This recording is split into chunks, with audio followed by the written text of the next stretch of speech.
మన జీవితంలో కూడా అందుకే అందరికన్నా మనం చాలా చాలా జాగ్రత్తగా ఉండవలసింది ఎవరి విషయంలో అంటే ధార్మికుల విషయంలో చాలా జాగ్రత్తగా ఉండాలి. వాళ్ళతోడి సహవాసము తెగిపోకుండా చూసుకుంటూ ఉండాలి.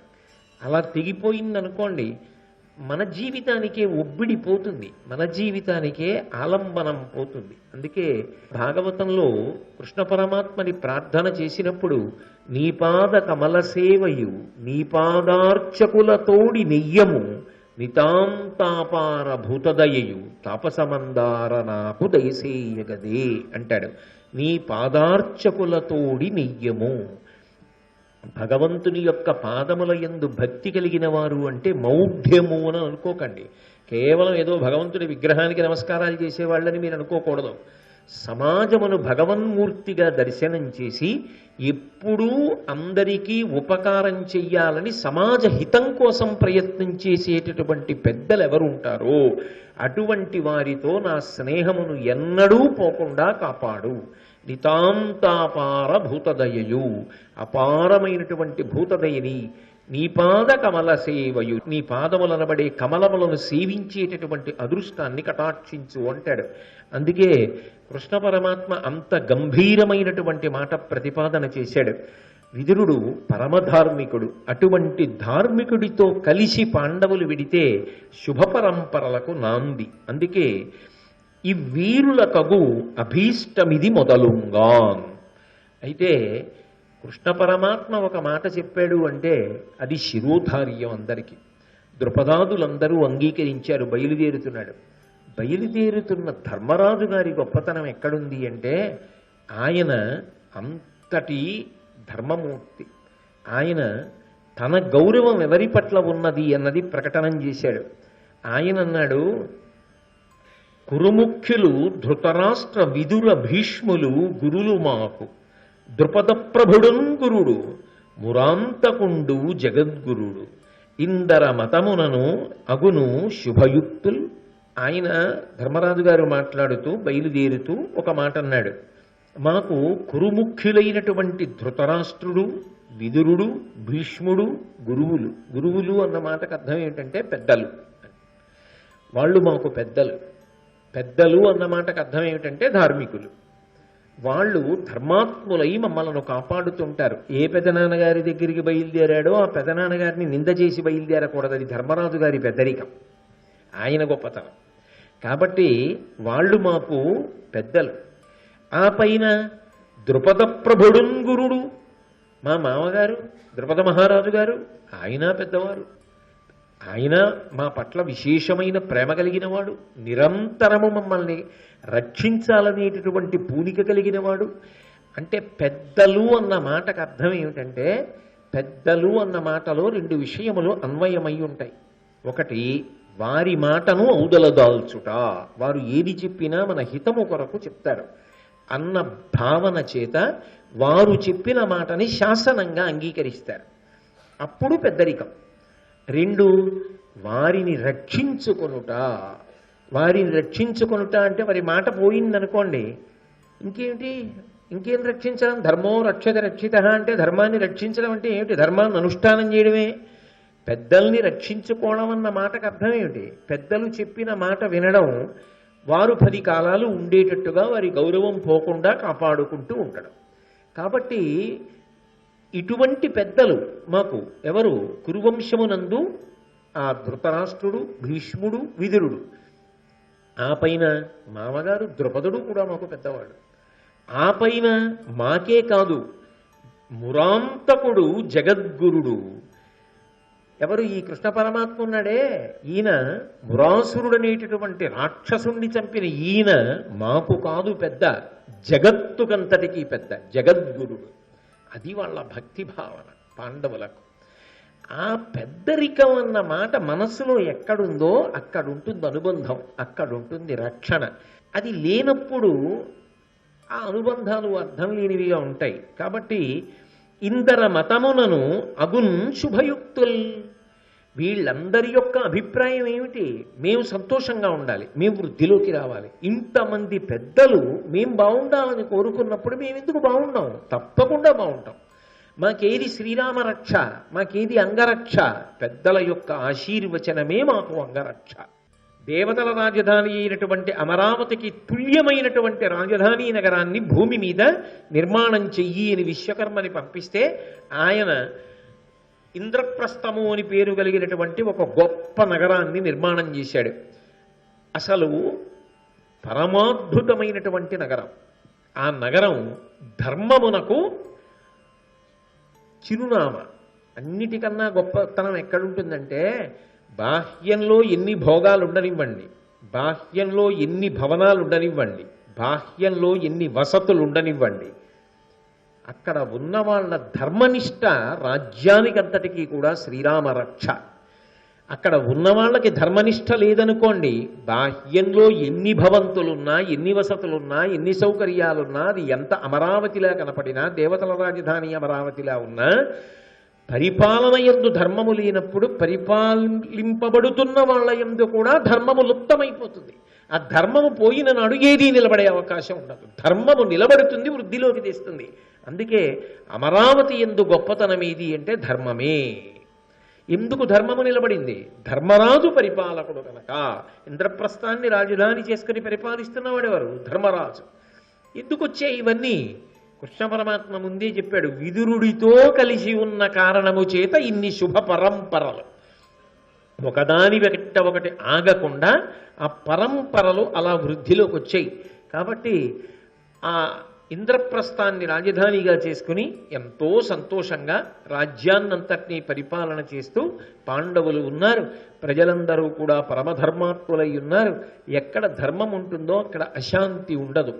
పరమ ప్రశాంతంగా అందరూ కూడా జీవనాన్ని సాగిస్తున్నారు. అటువంటి సమయంలో ఒకనాడు నారద మహర్షి బయలుదేరి వచ్చారు.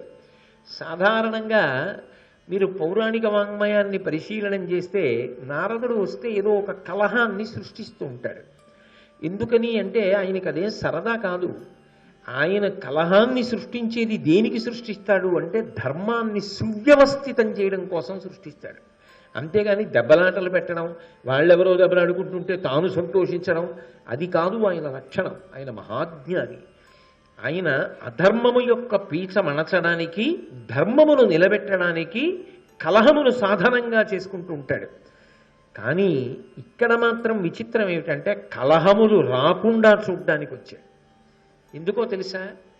కొత్తగా ధర్మాన్ని స్థాపించడానికి ఏముంది? ధర్మరాజు గారి పరిపాలనలో ధర్మం చక్కగా నడుస్తోంది. ఇప్పుడు చెయ్యవలసింది ఏమిటి నారదుడు? ఆ ఉన్న ధర్మం పాడవకుండా నిలబడాలి. అది శాశ్వతత్వం పొందాలి. అది శాశ్వతత్వం పొందాలంటే దానికి మూలం ఎక్కడి నుంచి ఉందో ఆ మూలము పాడవకుండా ఉండాలి. మూలమేది? ధర్మరాజు. ధర్మరాజు మాట విని ఎప్పుడూ ధర్మరాజు యొక్క మార్గమునందు నడిచేటటువంటి తమ్ముళ్ళు వీళ్ళైదుగురు కలిసికట్టుగా ఉన్న కారణం చేత వారి యందు ప్రజల యందు కూడా ధర్మము నిలబడింది. ఎప్పుడు ధర్మం పోతుంది? వాళ్ళల్లో వాళ్ళు దెబ్బలాడుకున్నారనుకోండి, అది ఎంత ప్రమాదానికైనా పెడుతుంది. వాళ్ళల్లో వాళ్ళు దెబ్బలాడుకోవడానికి ఏ కారణం ఉంది? ఏ కారణం ఉండదు. వాళ్ళు దెబ్బలాడుకోరు. కానీ దెబ్బలాడుకోవలసి వస్తే ఒక్కటే ఒక్క కారణము ఎప్పుడైనా పొటమరించవచ్చు. ఐదుగురికి ఒక్కతే భార్య. ఇది ఎప్పుడైనా కలహమునకు కారణమవుతుందేమో. అందుకు ఆయన బయలుదేరి వచ్చాడు. పాండవులు ద్రౌపదీదేవితో కలిసి వెళ్ళి నమస్కరించారు. ద్రౌపదిని పంపి, అది మర్యాదతో కూడుకున్న మాట, ఆమె ఎదుట మాట్లాడకూడని మాట కనుక ఆమెని పంపి పాండవుల్ని కూర్చోపెట్టి ఒక మాట చెప్పాడు. గతంలో సుందోపసుందులనేటటువంటి వారు కేవలముగా తిలోత్తమ కొరకు ఇద్దరూ కలహించుకుని ఒకరినొకరు సంహరించుకున్నారు. కాబట్టి మీ ఐదుగురికి భార్య ఒకటే కనుక ఆమె వలన మీరు కలహాలు పొందకుండా ఉండాలి అంటే మీలో మీరు ఒక కట్టడి చేసుకోండి. ఆమె ఒక్కొక్క సంవత్సరము ఒక్కొక్కరి ఇంట ఉంటుంది. అది భగవంతుడు చేసినటువంటి గొప్ప వ్యవస్థ. ద్రౌపదీదేవి విషయంలో తక్కువ ఆలోచన చెయ్యడం పొసగే విషయం కాదు. భారతం అంత గొప్పగా ప్రతిపాదించింది ఆమె ఐదుగురికి ఎందుకు భార్య అయింది అన్న విషయాన్ని. అటువంటి ద్రౌపదీదేవి ఒక్కొక్కరి ఇంట ఒక్కొక్క సంవత్సరం ఉంటుంది. ఆమె ఎవరి ఇంట ఉన్నదో ఆ ఇంటికి మిగిలిన నలుగురు వెళ్ళడానికి వీల్లేదు. ఆమె ధర్మరాజు గారి ఇంటిలో ఉన్నదనుకోండి, మిగిలిన నలుగురు తమ్ముళ్ళు ఆ ఇంటికి వెళ్ళకూడదు. అలా మీరు నియమం పెట్టుకోండి. అప్పుడు మీ మధ్య ద్రౌపదీదేవి కారణంగా కలహం ఉత్పన్నమవదు. ఒకవేళ పొరపాటునో గ్రహపాటునో వెడితే ప్రాయశ్చిత్తముగా, అంటే మీరు ఒక ఒప్పందం చేసుకుని ఒప్పందమును ఉల్లంఘించడం జరిగింది కాబట్టి ఆ ఉల్లంఘన దోషము సమసిపోవడానికి ద్వాదశమాస వ్రతాన్ని చెయ్యండి. ద్వాదశమాసిక వ్రతము అంటే తీర్థయాత్రలు చేసి పుణ్యకార్యములను నిర్వహించి అనేక నదులలో స్నానం చేసి ఉత్తమ కర్మలు చేసి వచ్చినటువంటి ఉల్లంఘన దోషం ఏదుందో దోషమును పోగొట్టుకోండి. అటువంటి నియమంతో అది చక్కగా సంతోషంగా వాళ్ళు ఉండడానికి కారణమైంది. దాని వలన ధర్మమునకు ఏ విధమైనటువంటి ఇబ్బంది కలగలేదు. మూలమును రక్షించాడు నారద మహర్షి. పెద్దల యొక్క అనుగ్రహము దేని వలన కలుగుతుంది అంటే కేవలము ధర్మాచరణము వలన మాత్రమే. ధర్మమే అన్ని సౌభాగ్యములకు కారణము. పెద్దల యొక్క అనుగ్రహము దేని వలన కలుగుతుంది అంటే కేవలము ధర్మాచరణము వలన మాత్రమే. ధర్మమే అన్ని సౌభాగ్యములకు కారణము. మనకి తెలియక్కర్లేదు. ధర్మం ఒక్కదాన్ని పట్టుకుంటే మన ప్రయత్నం లేకుండా ప్రధాన ప్రయోజనంతో పాటు అనుషంగిక ప్రయోజనంగా అనేక విధములైనటువంటి రక్షణ మనకి కలుగుతూ ఉంటుంది. ఆయా సమయముల యందు ఎవరు రావాలో వాళ్ళు వచ్చి రక్షిస్తారు.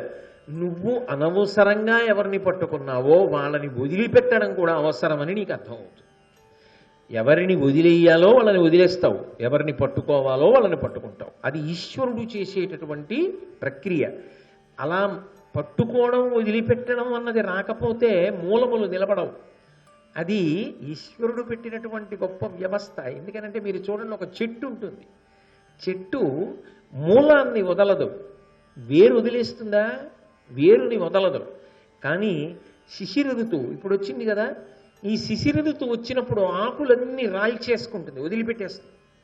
ఇన్ని ఆకులు కదా, నేను పెంచుకున్న ఆకులు కదా, ఇవి నే తొడిగిన చిగురుట ఆకులు కదా, నేను పెంచి పోషించి చేసిన పెద్ద పెద్ద ఆకులు కదా, వీటిని వదలడమా అని బెంగపెట్టుకోదు, ఒక్కసారి వదిలిపెట్టేస్తుంది. వసంత ఋతువులో చిగర్చి కొత్త ఆకులు పెట్టుకుంటుంది. మూలం వేరుని వదలదు. వేరు ధర్మం. ధర్మాన్ని వదలకూడదు. ధర్మమునందు కలిసి రాని వాటిని వదిలేస్తుంది. అడ్డొచ్చింది చీడబట్టి వదిలేసింది కాబట్టి కొత్త అంటుకుంది, కొత్తవి తెచ్చుకుంది వసంత ఋతువులో. అది చెట్టు నేర్పే ప్రజ్ఞ. అది మన కంటికి కనపడుతూ ఉంటుంది. భగవంతుడు కూడా అంతే. ధర్మాన్ని నువ్వు పట్టుకుని ఉండగలిగితే, ఆ వేరు వదలకుండా ఉంటే, నువ్వు ఎవరిని వదిలేయాలో వాళ్ళని కాలంలో వదిలిచేస్తాడు. నువ్వు ఎవరిని పట్టుకోవాలో వాళ్ళని పట్టుకునేటట్టు చేస్తాడు. నువ్వు ఆయన చేతి ఉపకరణమవుతావు. అది నువ్వు కావాలని చేస్తున్న పని కాదు, అది ఈశ్వర నిర్ణయము అంతే. కాబట్టి మహాత్ములైనటువంటి పాండవుల దగ్గరికి నారదుడు వచ్చి ఇటువంటి గొప్ప వ్యవస్థ చేశాడు అంటే, అది ధర్మమును పట్టుకున్న వాడికి దానిలో ఇబ్బంది రాకుండా నారదుణ్ణి పంపించి అలా కాపాడాడు. అంటే ధర్మాన్ని పట్టుకుంటే ఈశ్వరానుగ్రహం ఎంతమంది పెద్దల ద్వారా ఎలా ప్రసరించి కాపాడుకుంటూ ఉంటుంది అన్నదానికి మహాభారతం ఒక ప్రబల దృష్టాంతంగా నిలబడుతుంది. ఇందులో కొంతకాలం అయింది, వాళ్ళు సంతోషంగా కాలం గడుపుతున్నారు. కానీ ఒక రోజున ధనాన్నంతటినీ కూడా ఎవరో తస్కరుడు అపహరించాడు. దాని యొక్క ధేనువు దూడ ఆ ఆవు కోసం అంగలార్చి ఏడుస్తోంది. కాబట్టి నీవు మహారాజువి అర్జున, వెంటనే ఆలస్యం చేయకుండా వెళ్ళి నా యొక్క గోసంపదనంతటినీ కూడా తిరిగి నాకు ఇప్పించు, ఆ దొంగలను శిక్షించమని అడిగాడు. ప్రభువు యొక్క కర్తవ్యం ఆర్తి చెందినటువంటి వాళ్ళని కాపాడాలి. ఎవరికి ఆపదొచ్చినా ప్రభువు రక్షించాలి. అందుకే వెంటనే ఆ దొంగలను పట్టుకోవడం కోసం, వాళ్ళని శిక్షించడం కోసం ఆయుధాలు అవసరమయ్యాయి అర్జునుడికి. ఆ ఆయుధాలు ఎక్కడ ఉన్నాయో ఆ ఆయుధాలు ఉన్న గృహంలో ధర్మరాజు గారు ద్రౌపదీదేవితో ఉన్నాడు అని అర్జునుడికి తెలుసు. ధర్మరాజు గారు ద్రౌపదీదేవితో కలిసి బయటకు వచ్చేసే పర్యంతం ఆగితే గోధనాన్ని మళ్లించుకుపోతున్నారు దొంగలు. కాబట్టి ఇప్పుడు ముందు ఆర్తి పొందిన వాళ్ళని కాపాడాలి. అది ప్రభువు యొక్క కర్తవ్యం. లేనినాడు తన కర్తవ్యం పోతోంది, ధర్మం పోతోంది. అందుకే ఆయన చటుక్కున ఆ ఆయుధ గృహంలోకి వెళ్ళిపోయాడు. వెళ్ళిపోయి దృష్టి ఇంకా ఏ ఇతర విషయం మీద లేదు ఆయనకి. తనకి కావలసిన ఆయుధాలు తీసుకుని బయటికి వెళ్ళిపోయాడు. వెళ్ళిపోయేదో ఆ దొంగల్ని శిక్షించాడు, గోవుల్ని తీసుకొచ్చాడు, యజమానికి ఇచ్చేశాడు. అన్నగారి దగ్గరికి వెళ్ళి నమస్కారం చేశాడు. అన్నయ్య, మనం ఒక అంగీకారానికి వచ్చాం. నీవు ద్రౌపదీదేవితో ఉండగా నేను రాకూడదు, కానీ ధర్మ సంరక్షణార్థం వచ్చాను. అయినా నియమోల్లంఘనం జరిగింది. నియమోల్లంఘమునకు ప్రాయశ్చిత్తం చేసుకోవాలి. అందుకని నేను ద్వాదశమాసిక వ్రతాన్ని అనుష్ఠించి తీర్థయాత్రలు చేసి శుభకర్మలు చేయడం కోసం బయలుదేరుతున్నాను. నాకు అనుమతినిప్పించవలసింది అన్నాడు. అంటే ధర్మరాజు గారు అన్నాడు, నువ్వు కావాలని నియమోల్లంఘనం చెయ్యలేదు. ధర్మాన్ని నిలబెట్టడం కోసం, ఒక ప్రభువు చెయ్యవలసిన పని చెయ్యడం కోసం, ఒక రాజకుమారుడు నిర్వర్తించవలసిన కర్తవ్యాన్ని నిర్వర్తించడం కోసం, ఎవరి సొమ్ము పోయిందో వాళ్ళకి ఆ సొమ్ము తెచ్చి ఇవ్వడం కోసం, అందులో కాల విలంబనం లేకుండా చూసుకోవడం కోసం నువ్వు ఆయుధగారంలోకి వచ్చి ఆ ఆయుధ గృహంలో నీకు సంబంధించిన ఆయుధములను తీసుకుని నువ్వు వెళ్ళావు. అందులో దోషం ఏముంది? ధర్మము గొప్పది. ధర్మాన్ని దృష్టిలో పెట్టుకుని న్యాయం చెప్పాలి. అంతేగాని ధర్మం పోయినా పర్వాలేదు న్యాయం చెప్తానంటే ఎలా కుదురుతుంది? కాబట్టి న్యాయము ధర్మచక్రములోకి ఇమడాలి. ధర్మచక్రములోకి ఇమిడింది నువ్వు రావడం. అది తప్పని చెప్పడానికి ఆస్కారం లేదు. కాబట్టి నువ్వు వెళ్ళక్కర్లేదన్నాడు. అయినా అన్నయ్య, ఒక మాట అనుకున్నాం, నేను అతిక్రమించాను. తీర్థయాత్ర చేసి వస్తేనే నా మనసుకి శాంతి. కాబట్టి నన్ను అనుమతించు, వెళ్ళొస్తానన్నాడు.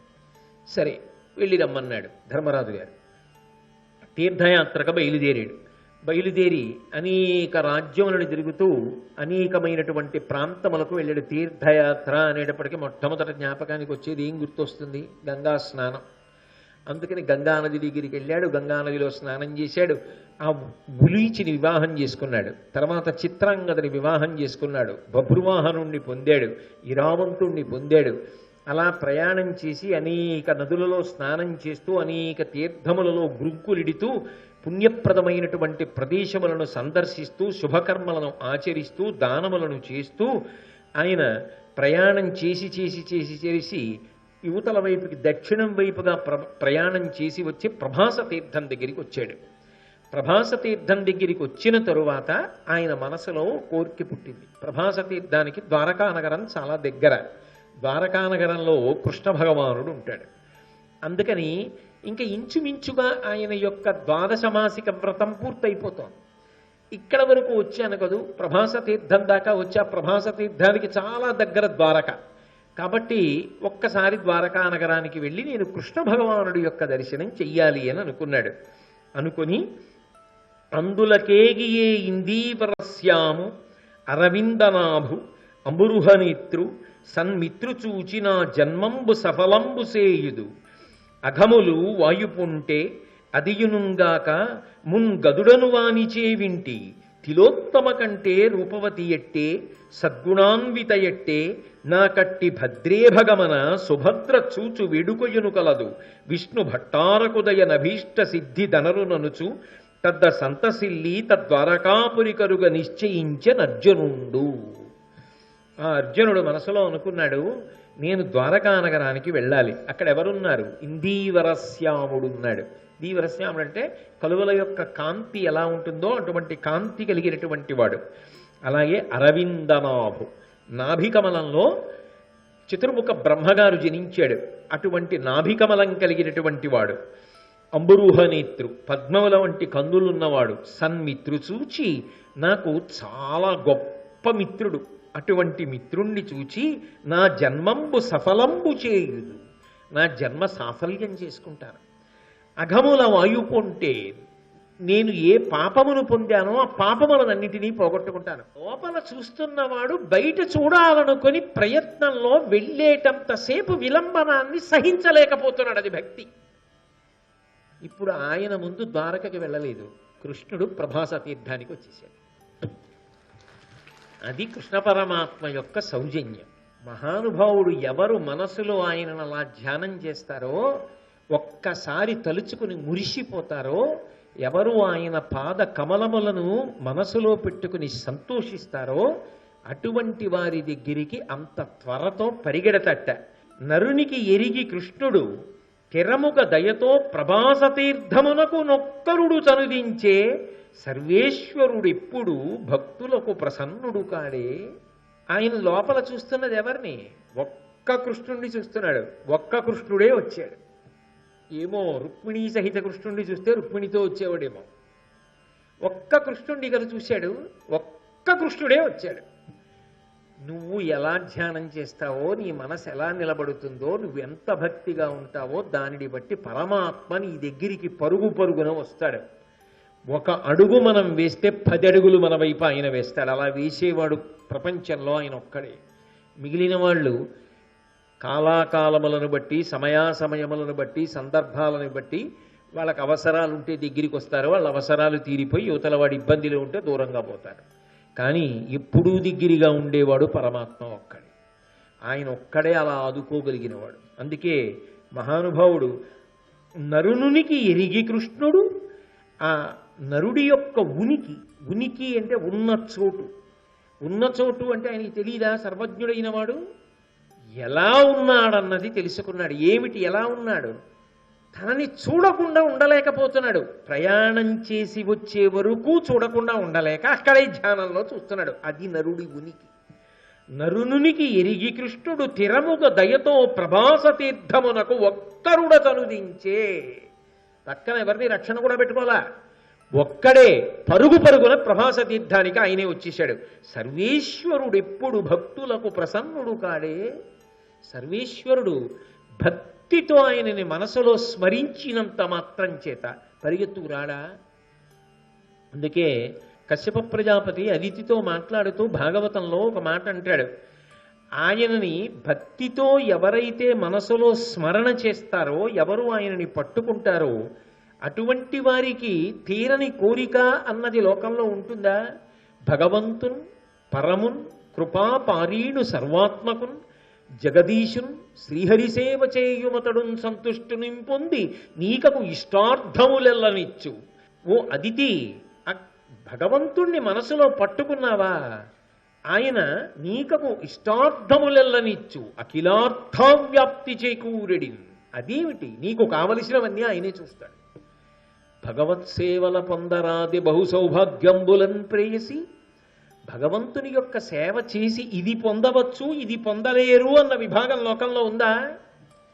పట్టుకోగలగాలి గాని మనసుతో ఆయన సర్వకాలముల యందు అనుగ్రహించి పసిబిడ్డని తల్లి కాపాడినట్టు కాపాడుకుంటాడు.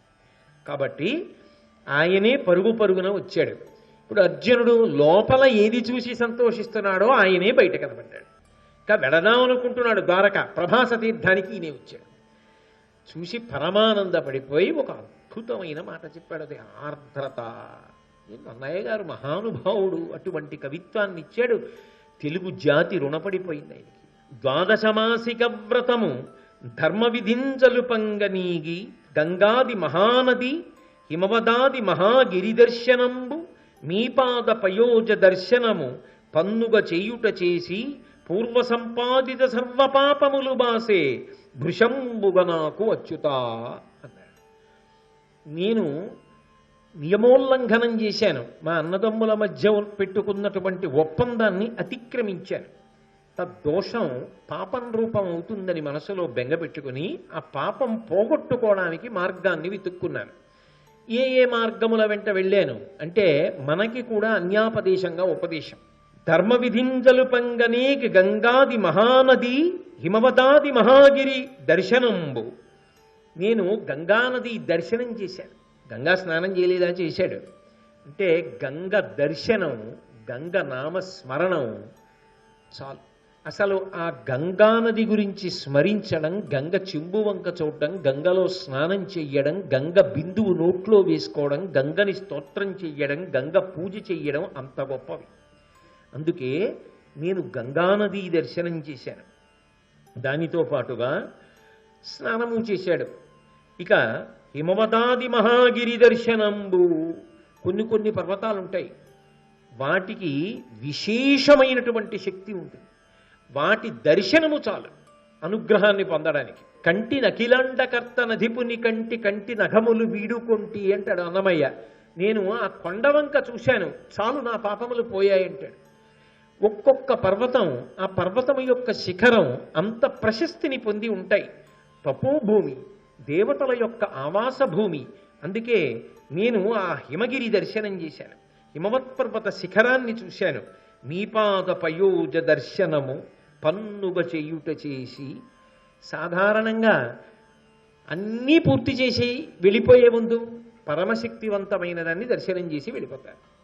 ఇప్పుడు మీ పాద పద్మములను దర్శనం చేస్తున్నాను కృష్ణ. అయితే కృష్ణుడి యొక్క పాద పద్మముల యందు ఒక గమ్మత్తు. ఏమిటి ఆ గమ్మత్తు అంటే, సాధారణంగా పద్మం ఎక్కడ పుట్టినా గొప్పదే, కానీ గంగానదిలో పుట్టి విరిసిన పద్మము అన్నారనుకోండి, దానికి ఒక గొప్పతనం అంటారు. ఎందుకంటే గంగానదికి వెళ్ళి తీసుకొచ్చాడు కాబట్టి, గంగ నీరు తగిలిందని.